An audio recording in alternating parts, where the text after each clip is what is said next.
In need of a great game to save the company, Shigeru Miyamoto had an idea for a game with a character who had to make their way through an obstacle course. Miyamoto named the game Donkey Kong and featured the protagonist called Jumpman. After Donkey Kong's major success, Jumpman was renamed Mario for some of the promotional materials for the game's release. Just a few years after the release of Donkey Kong, Mario would go on to weave his own series of games that would affect the future of gaming forever. With so many exciting titles on the horizon for the Super Mario series, what better time is there to look back on Mario's history? Be sure to stay till the end of the video when we talk about the development of some of Mario's most famous adventures. Super Mario Bros. 1985. Designed by Shigeru Miyamoto, Super Mario Bros. Released for the NES in 1985. Developed at the same time as The Legend of Zelda, the staff was split between working on the two games. This proved to be beneficial for Super Mario Bros. Development. Many elements from Zelda were taken and incorporated into Mario. For instance, fire bars were taken and incorporated into Mario as a platforming challenge. Designing stages was difficult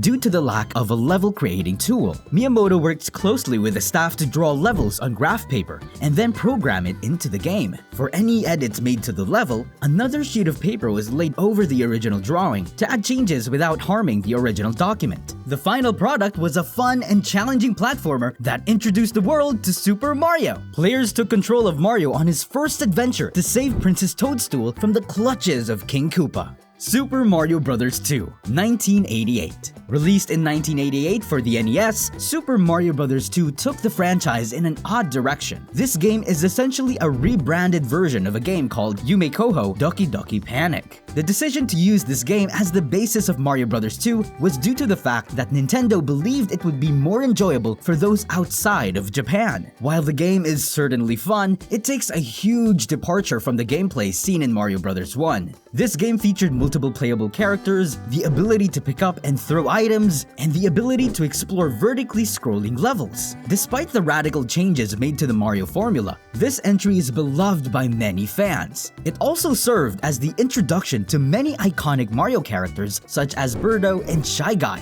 Even though the game was just a reskin of Doki Doki Panic, the playable characters featured in this entry still retain their unique abilities in some pieces of Mario media. For instance, the Super Mario Bros. Movie features a scene where Peach uses her float ability. The impact from Super Mario Bros. 2 no doubt still lingers to this day. Super Mario Bros. 3, 1988. Also released in 1988 for the NES, Super Mario Bros. 3 is widely regarded as one of the best video games of all time. There was a lot of pressure riding on this entry since the first two titles were such massive successes. Miyamoto aimed to push the NES's capabilities in terms of graphics and gameplay. The gameplay presented in Super Mario Bros. 3 helped shape the game's identity and prevent it from feeling like a simple expansion of the first game. The introduction of the map and diverging paths made the player feel like they had more of a say in how the adventures played out. This game also introduced the ability to pick up and throw objects, slopes, and a new jump that could be performed after reaching max speed. The small gameplay additions made the game feel unique enough to stand out as a Mario title, but avoided the jarring feeling that came with Super Mario Bros. 2.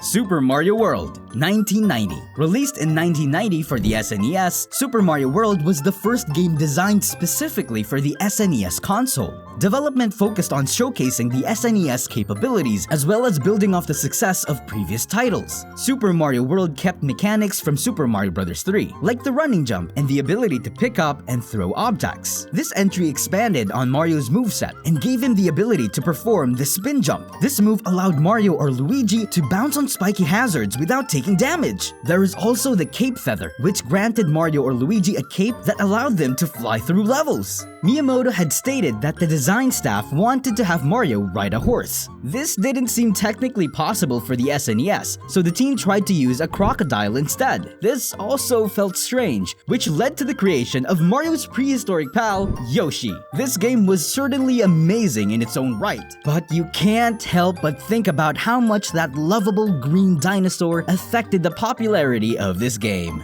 Super Mario 64, 1996. Released in 1996 for the Nintendo 64, Super Mario 64 was Mario's first jump into 3D. The transition from 2D to 3D was a huge challenge for the development team, as many other developers at the time were making the terrifying leap from 2D to 3D. The development team had to consider gameplay mechanics, camera control, and level design in the 3D space. There were multiple limitations that had to be overcome in order to provide a comfortable experience for players. All sorts of tricks were incorporated to help players adjust to playing a 3D game for the first time. For example, helping introduce a camera in the form of a playable character, being Lakitu, helped players better understand how to use the camera. A lot of work went into making sure the gameplay was solid and that players were able to easily learn how to play. This hard work ultimately paid off, as Super Mario 64 is praised to be one of the best games of all time. At the time, this game had set the golden standard for 3D platformers that others could only hope to recreate. Super Mario Sunshine 2002. Released in 2002 for the Nintendo GameCube, Super Mario Sunshine continued the series of mainline 3D Mario games.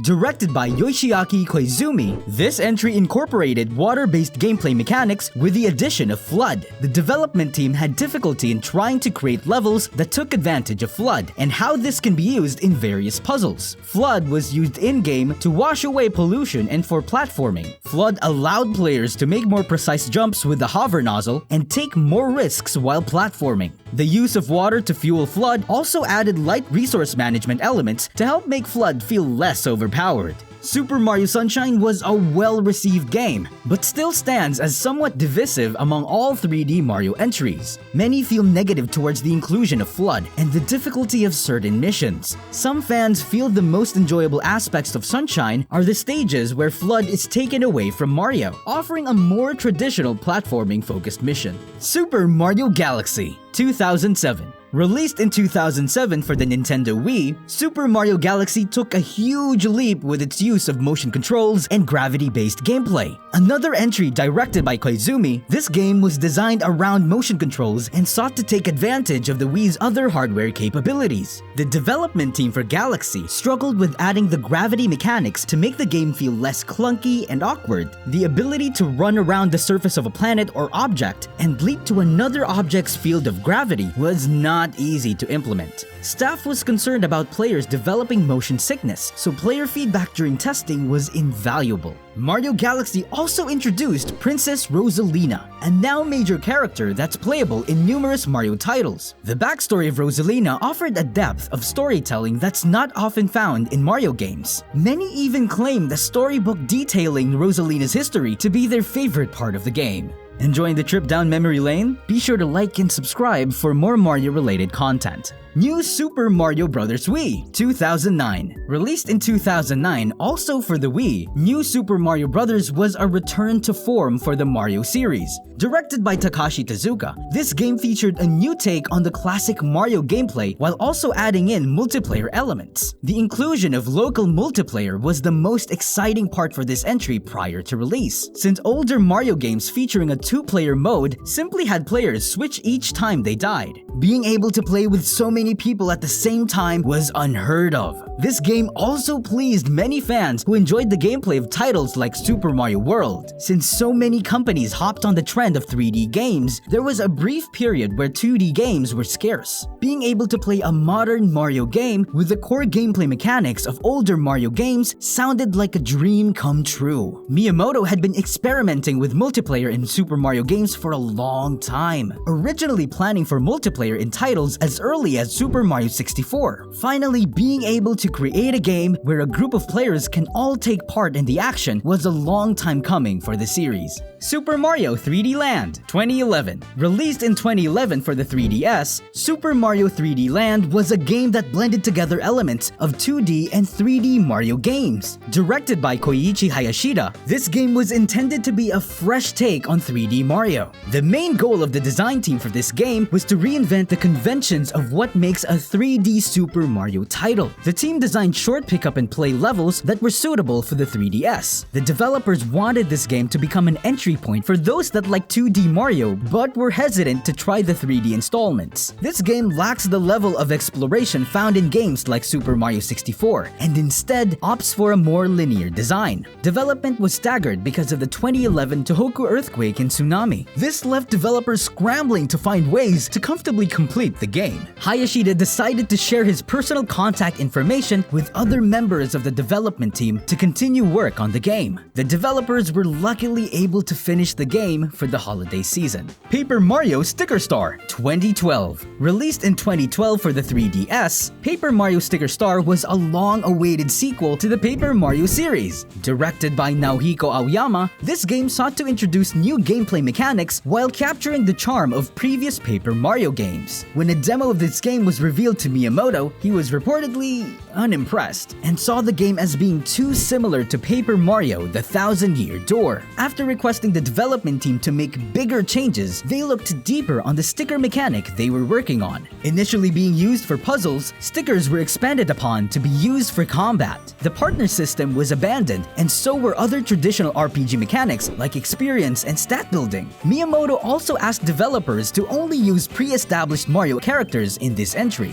This led to a game that was met with mixed reception from fans. The lack of the partner system was already upsetting, but the sticker system was judged even more harshly. The lack of an experience system made battles feel pointless and a drain on your stickers. This game started what many fans felt was the decline of Paper Mario. Super Mario 3D World 2013. Released in 2013 for the 3DS, Super Mario 3D World was a sequel to Super Mario 3D Land. The game builds off of the level design and mechanics featured in the previous entry. Directed by Hayashida, the game featured multiple playable characters with unique abilities. Like 3D Land, this game was looking to appease fans of the new Super Mario Bros. Games that were not big fans of 3D Mario games. The game went through many different concepts that were eventually included in the game. This included mystery houses, Captain Toad levels, and the cat power-up. The double cherry was actually created by accident when a staff member had loaded two identical character models into a level. This game also featured Luigi, Toad, Peach, and Rosalina as playable characters. This was the first 3D Mario game where Peach was a playable character and not someone who needed to be rescued. Rosalina was also a more than welcome newcomer to the playable roster as her popularity kept rising after the release of Galaxy. All of these characters helped culminate a fun multiplayer experience that would not be easily forgotten.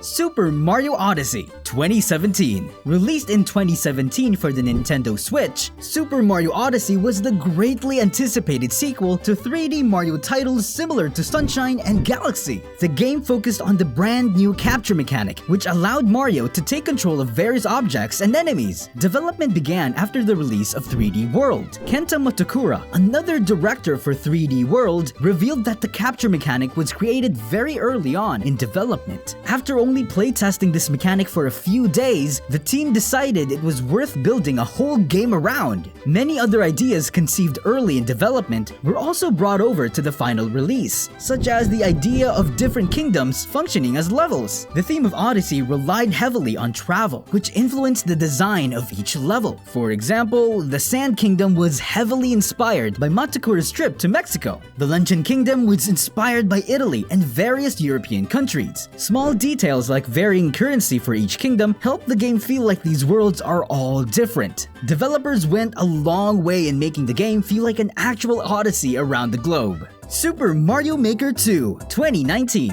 Released in 2019 for the Switch, Super Mario Maker 2 expanded on the previous entry with more options for level editing options and customization. The development for the sequel began alongside the development of the Switch itself. Developed by the same team behind the first game, the team sought to expand on new things that could be done to help stand out from the first game. This inspired the creation of the single-player campaign and new elements like slopes. This game also introduced the Super Mario 3D World theme, which allowed players to create levels with gameplay elements similar to 3D World. The sequel was also praised for its new World Maker mode, which allowed players to create overworld maps similar to those found in Super Mario World. With thousands of player-submitted levels, there are many who still play Mario Maker to this day. The high levels of customization offer players the ability to play levels all varying in difficulty and creativity. LEGO Super Mario 2020. The LEGO Mario lineup released in 2020 are LEGO sets based on the Mario universe. Initially, there was only a LEGO figure of Mario that could react to physical objects with a digital screen on its body. The digital displays on Mario's stomach, mouth, and eyes would react to certain items like the LEGO Goomba. The LEGO sets have expanded with additional sets and environments. One of the most popular sets being the Super Mario 64 ?